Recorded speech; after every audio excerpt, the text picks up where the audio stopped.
Either it is known to exist or it is known not existing. So there are things that you know which don't exist. There are things you know that exist. There are things you are not sure whether they exist. And therefore, there are things that are doubtfully exist. There are things that are believed to exist. There are things that may exist which I don't know whether they exist or not, I don't know. But any form of existence other than your own existence is always known to you through a certain means of knowledge. Now, if this brings about the uniqueness, this particular appreciation, so reveals the uniqueness of yourself.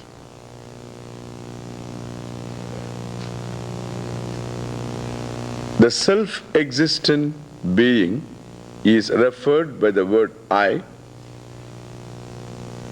and anything that comes to be known as an existent thing can be referred by a word like this object, by the word object, this object. Therefore, the inquiry in Vedanta, the initial inquiry will be always between the inquiry of I and this. This is how you start. Aham and idam. Aham is I, idam is this. Here, this aham, we've seen before, again you will see this, last time we saw this. Aham, I, and idam is this.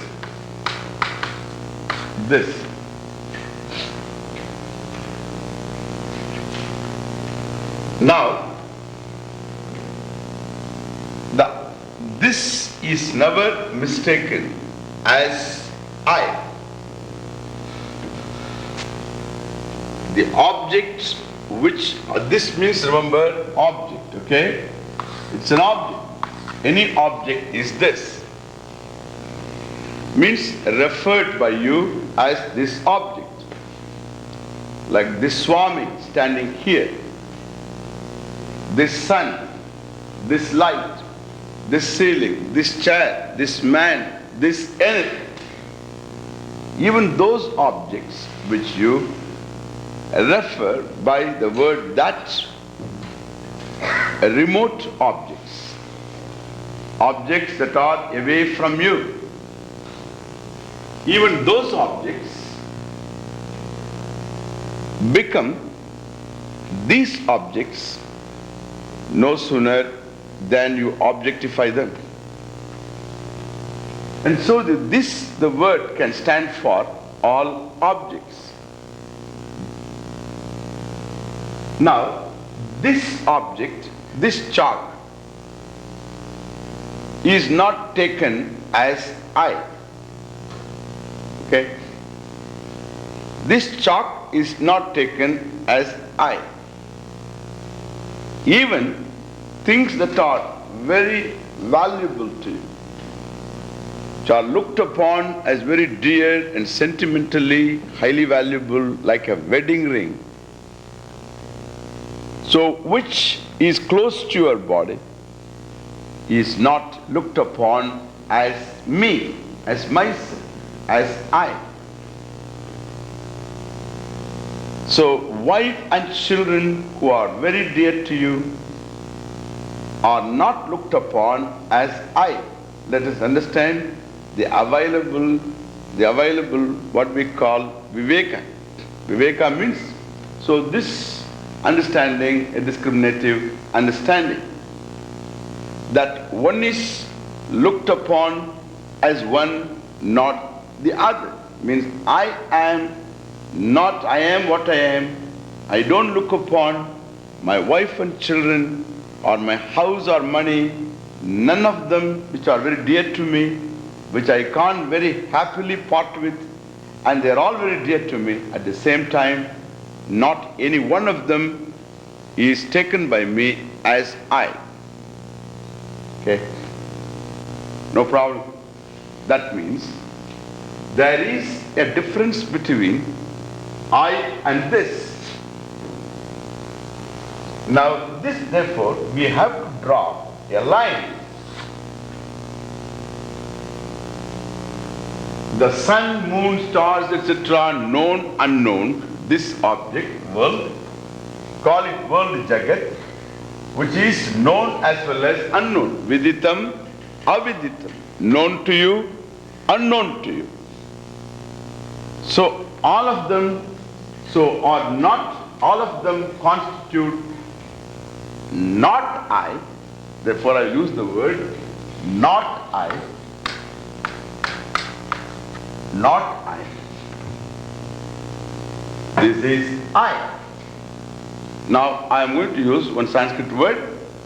Look, this I is called Atma. Okay? Now not I will be what? Not Atma. In Sanskrit it will be Anatma.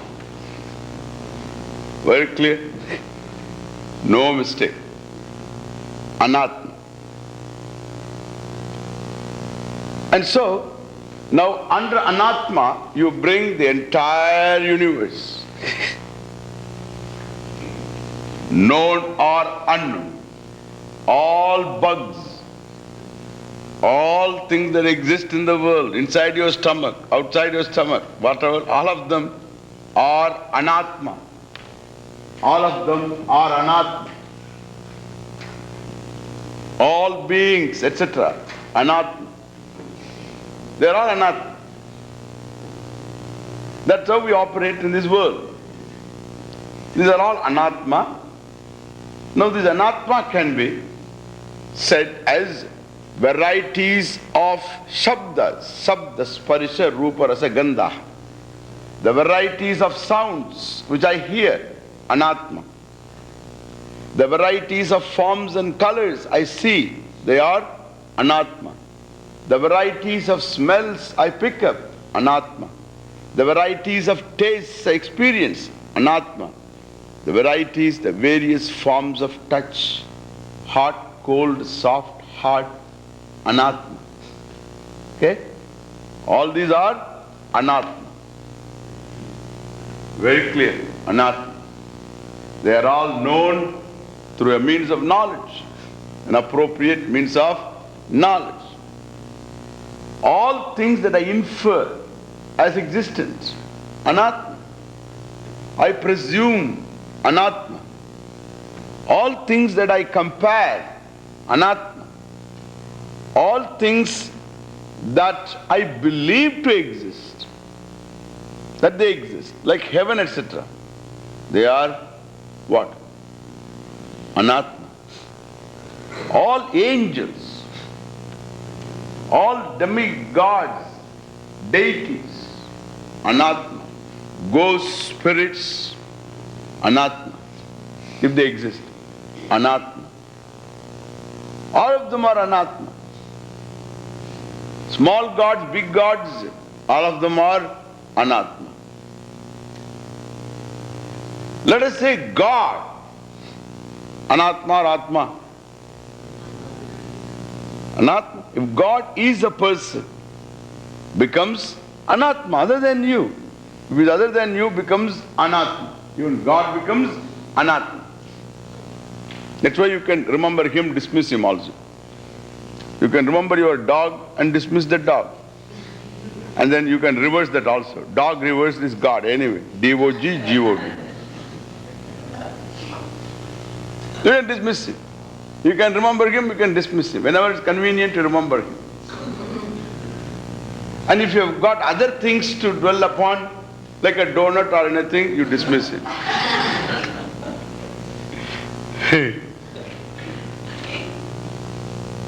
No, the donut I came because Dayu or Diyu in French? What do you call God is called what? Dayu? D-I-U?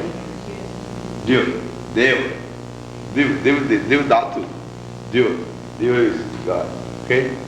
Anyway, so this is all, anything you look upon other than you is anatma. Once it is anatma, it cannot prove its existence to you without your using a means of knowledge. That is anatma. Understand? Therefore, anatma cannot prove its existence to you without your using a means of knowledge to know whether it exists or not. Therefore, the entire anatma shines after the atma. Okay? It's very clear? The entire anatma shines after, means comes to be known to exist because you objectify them, you know them. The difference becomes more and more clear now. The anatma has to be known to you, known to exist, whereas atma is not to be known to exist. Now the anatma is being something that is known to me, is looked upon as something distinct, different from me. Therefore, there is a line separating atma, and therefore I draw this line. Now, this division, atma, anatma division, has to be again properly understood where the dividing line runs. It runs somewhere. So where does it run? Look, here it is easy to draw. Now, in order to understand the limit of atma, because there is a division of atma and anatma, therefore atma ends somewhere from where anatma what?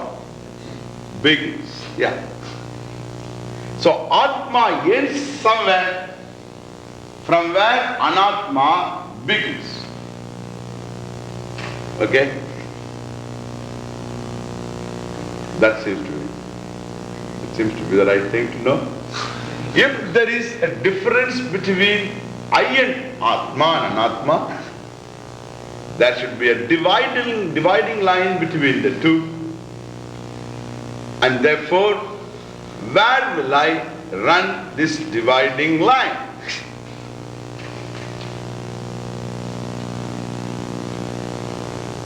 It's very obvious. You can say, Swami, the physical body. The physical body. We will say, therefore, the body is the place where atma ends, anatma begins. Okay? Okay? That's me. Why? Because now nowhere else beyond this body, even if in this body, if there is anything close to this body which is very dear to you, like a ring, like a chain or whatever, It is not looked upon as Atma, but looked upon as Anatma. Whereas the body is not looked upon as Anatma. It is looked upon as Atma, means me. It is looked upon as I. In fact, I is nothing but, nothing but only this fellow. This is the I. Okay? So the I is nothing but the physical body. Because this is not something that we decide to be so. This is also very natural. So if something touches this body, I don't see it as though something is touching something else. I don't say. When anything touches me, I am touched. Thus, if my finger happens to burn itself, I will not say that the finger got burnt. One finger, a given finger, our given body got burnt. So what? No, I am burnt. I have burns. Then again you will say, if you ask for further details, you will say, my finger. Therefore, finger becomes I. The whole body is I. It is not looked upon as something other than I. And therefore, the condition of the body is my condition. Let this be very, very clear. The skin is white, I am white. The body is tall, I am tall. The body has a certain weight, that is my weight, really. That is the weight of Atma.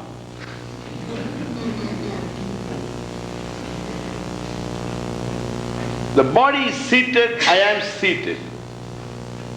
The body stands, I stand. The body walks, I walk, and therefore, let this be very clear to you, the body is I. And therefore, I draw the line where the body ends. So the world begins where the body ends. World means Anatma. So the beginning of the Anatma is from the extremities of this body. That's very clear. Therefore, when you say this world, you mean by what? This Anatma. You mean what? Other than this body. Therefore, this Anatma, this world, means other